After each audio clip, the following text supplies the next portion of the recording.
Hello and welcome back to another video. We have June's ScrawlrBox. It's actually been sat on my shelf for probably about a week now. I received it in the midst of all of the Stationery Fest prep, and quite frankly I put it to one side waiting to open it and completely forgot about it, and as I was packing up my boxes for Stationery Fest I found it back on the shelf. So here we are going to open this right now and see what we have for June's ScrawlrBox. Oh, so we seem to have some sort of pencil or crayon, and this is the featured artwork here. I like this. I've seen styles like this before where it's so scribbly but it can create such a beautiful image from that. That's very nice. I like that. A beautiful piece of artwork, and the featured artist is Liz, and their details are at the bottom there. Very interesting, very nice piece of artwork. Okay, let's pop that there. Let's pop this here, and let's crack open the supplies.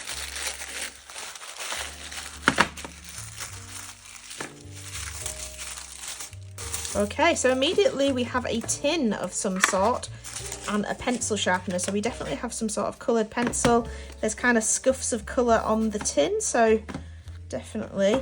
So here is the vinyl sticker. It's a nice portion of the featured artwork, which is very nice. I like that. We have a Fritella Duo sticks. I must admit these are some of my favourites, and this is the peach one. The peach one is definitely my favourite, so I will put out a sweet rating on the screen right now, although from my reaction you can probably tell what that sweet rating is going to be. Then we have a Derwent blender pen. I'm just going to open up the zine so that I can read a little bit about them if it tells me much. This just says, seamlessly blend your pencils for smooth transitions. So I wonder if it's like an alcohol base. Sometimes that allows you to blend pencil crayon, which is very nice. So hopefully we can test that out. We then have a pencil sharpener. Where is this from? K-U-M, made in Germany. It's got, I wonder what that is for. What's this for? Oh, it's got spare blades in it. Oh, how cool. I've never seen that on a sharpener before. Wow, that's pretty cool. That feels really, really premium. Very nice. Okay, interesting. And then our pencils are, why can't I open this? There we go. Oh, we have Faber-Castell. We have Faber-Castell. Polychromos as well. This is a fancy little box, isn't it? So I do own a very small set of Faber-Castell Polychromos, and I must admit they are lovely pencils, and I don't think I have any of these colours in that set, which is amazing. So they've gone for quite a, it's kind of pastel but not pastel. It's like a weird mix of pastel and muted colours. I don't know what you'd call this set. So we've got Permanent Carmine. Let me bring them closer. Permanent Carmine, I can't talk. Coral, Light Green, Dark Naples Ochre, Light Ultramarine and Ivory. Very interesting colours. Oh, they are going to be soft and buttery, and I'm excited to try this blending pen and see how we get along with that, because weirdly this style isn't something that's been blended, so very interesting to see why they've put that in the box. We then have as our paper some toned drawing paper, so we have that nice brown paper there to try and test some things on. So let's have a look at this zine and see if it tells us a little bit more about them. So the next page is a little bit more about the Scrawlr artist, Liz, and they seem to do a lot of this kind of scribbling caricature, not caricature, like portraiture. Then we have some Scrawlr tips and some more Scrawlr tips, and as usual I will read these as we swatch out the pencils. We have some artist advice, which I'm really interested in. I like this style. I think I'd like to give it a go. And then we have Scrawlr Gallery. So this is artworks from 2 months prior when we had the Derwent Inktense pencils, the water-soluble Inktense pencils, and the Scrawlrchallenge was Hodgepodge. And I've just noticed that I'm featured down in this bottom left corner again. I think that's 2 months in a row, I think. Oh, I'm quite chuffed with that. I like that. Very, very good. There's some lovely artworks on here. A lot of people seem to go for the shelving and the kind of mismatch of things on the shelves. They all seem to think alike with that. And then the Scrawlr top 3. So this is who they've deemed as their top 3 for this month. We have these 3 lovely. We've got Cindy, Kat, and Anastasia.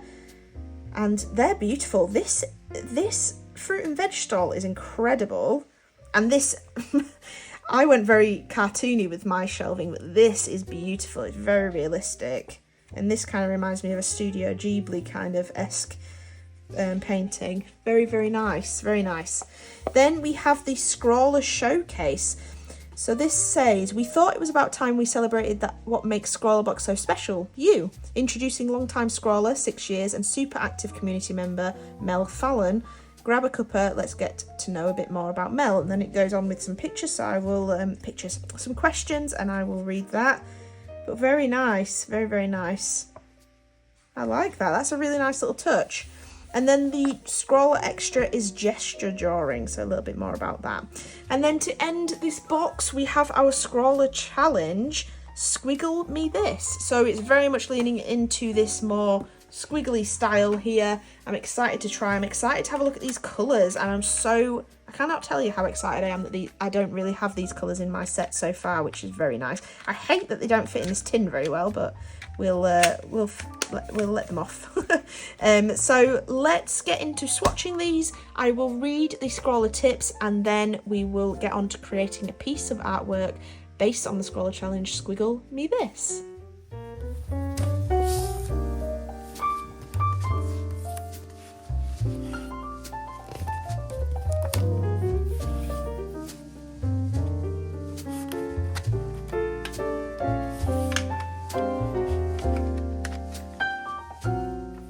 We are going to start off with the typical swatching.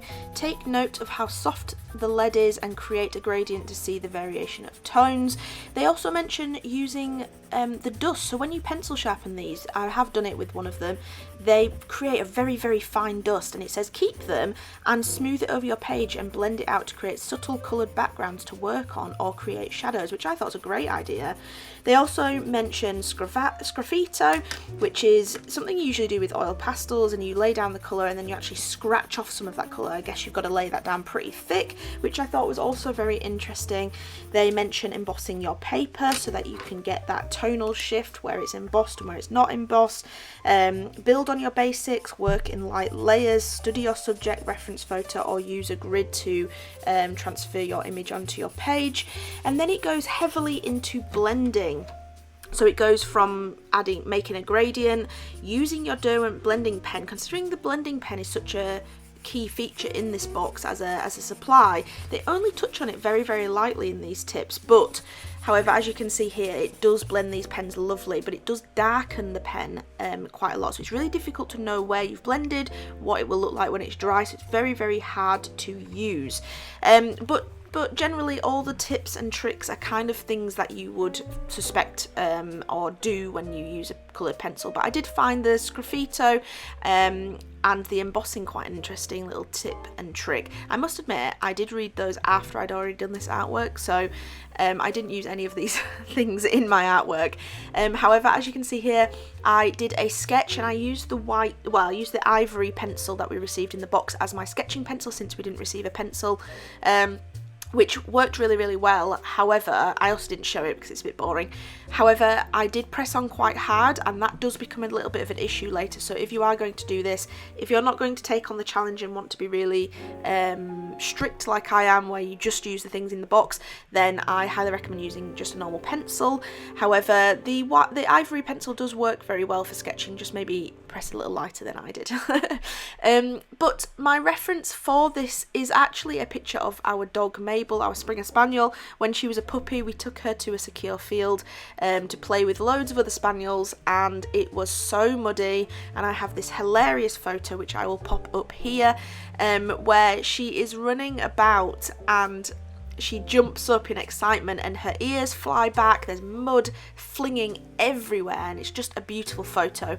And I did already do this reference photo in my A4 sketchbook, which you can go watch in the link above after this video, where I actually used some tinted charcoal blocks to create this same effect, but I wanted to have a go with these colours, and I think I laid it down and did a little bit more realism in the face and then splayed it out with the colour around the ears. But it was really interesting to use these colours. They're obviously quite all very much light toned, there's no darkness there, so for this dark area in the mouth I actually laid all the colours over one another in a nice light kind of hatching over one another, and then I used the blending pencil to blend that out. But as you can see here, I'm going over bits that I haven't put pencil down, and although I was pulling a little bit of pigment over to that pencil, it looked like I was laying down a nice dark colour, but then that would soon dry and just go back to the colour of the paper. So it was really difficult to know what was going to happen with that pen, so that's the only bit I used the pen on. I think I wanted this to look very sketchy. I didn't want it to look too blended, so I just decided to opt out of using that for the rest of this portrait. But I did enjoy using it on a little bit. I did, and I do think it's got a use for future things that I do, and future coloured pencil work. So because these tones were all light, I had to pre-assess what I wanted to be my light, mid and dark tones with the different colours. So I opted for the blue to be my dark tone, the green to be my mid tone, and then the ivory to be my light tone. And then I mixed in some of the pink to kind of bring the mouth and the nose colour out a little bit, because it just looked like a pink blob in the centre of the page. So that's how I kind of went into this, knowing that that's what I wanted to do. And I knew I wanted to kind of create this more realistic mouth and nose area so that I could be really light and expressive with the fur, and it still looks like a dog. It doesn't look like too much of a scribble. So I've kind of gone away from the scribbly style of the featured artist, but also brought that in the ears, which you will see shortly. But I really enjoyed doing the nose. I think I really liked trying to layer the colours up. I really tried to bring that, like, I don't want to say the word, but fleshy nose, under nose bit where it joins the nose and the mouth together. There's always that little kind of really light bit of fur there, which I really wanted to portray and bring out. And I think I did a good job bringing all that in and bringing out some highlights and some darks there, and making sure the teeth and the gums and the tongue were kind of very much significantly portrayed, so that it was very obvious that this is a dog's snoot. So then here, as you can see, I started to go in with the blue dark tone. So these polychromos, I've obviously worked with them before, hence why I said that I had a set myself, and I know they lay on top of one another really, really nicely. So I kind of went in with the dark tone first, especially since we're on toned paper, and I knew that the lights would start to lay on top of one another really, really nicely. So this is me kind of laying down a very quick base, scribbly, sketchy kind of layer of this dark tone. I started to really pick out where I wanted the darks to be, and introduce this as a shaping sort of layer, where I was shaping around my sketch and making sure areas were definitely going to be that dark colour. So when I start to overlay my mid-tone, it wouldn't necessarily lay over where I've already laid this dark tone, if that makes sense. So it was very imperative that I made sure that I laid it on thick where I wanted it to be dark, so that the green wouldn't lay over that bit quite as easily. So like I say, it's just a big blanket layer of this blue before I start working on any other section.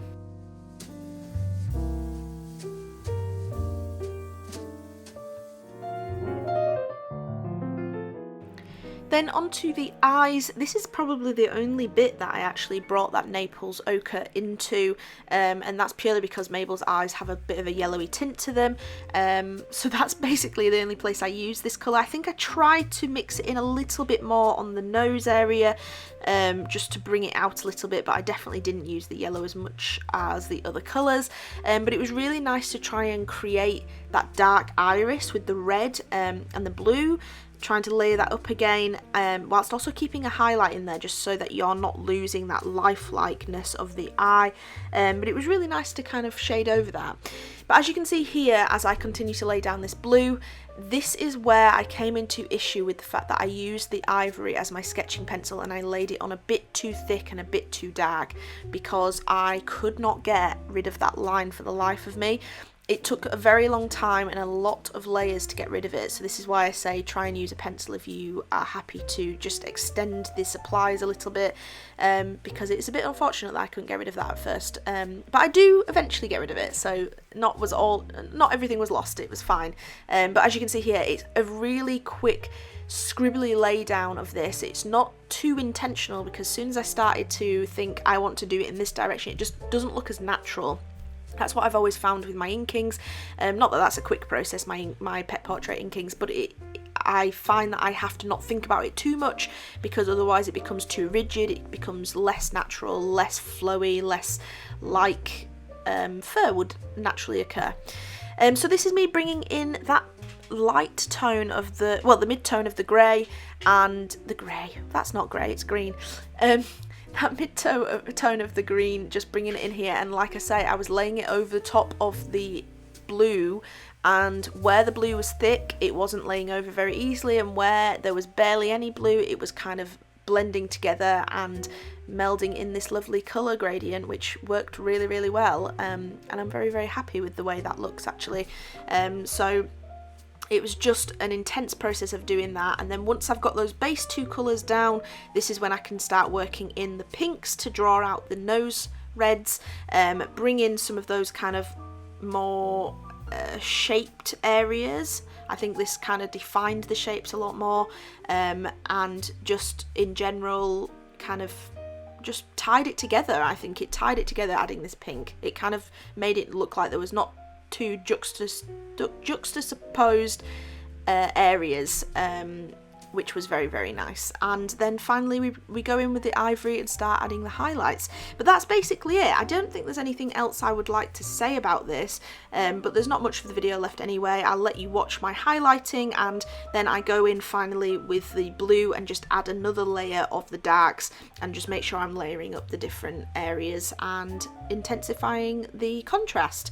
But that's it. I hope you've enjoyed this video, and I hope you've enjoyed the subject and the story behind it, and I've very much enjoyed this box, and considering I've not given myself much time to do it before releasing this video, I think I am very happy with the result, and I hope you are too. Please let me know in the comments whether you enjoyed this, whether you received this box, what you would do for this challenge and what you have done for this challenge. I look forward to hearing more about it, and I will see you in the next video.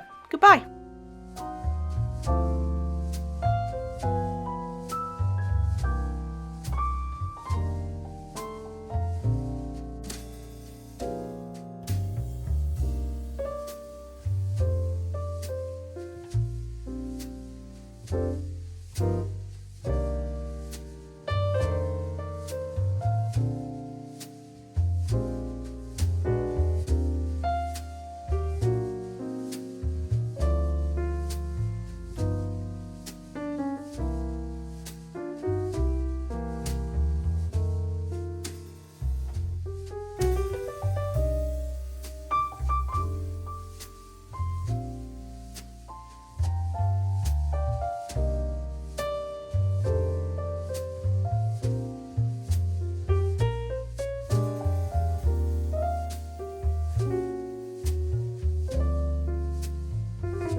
Bye.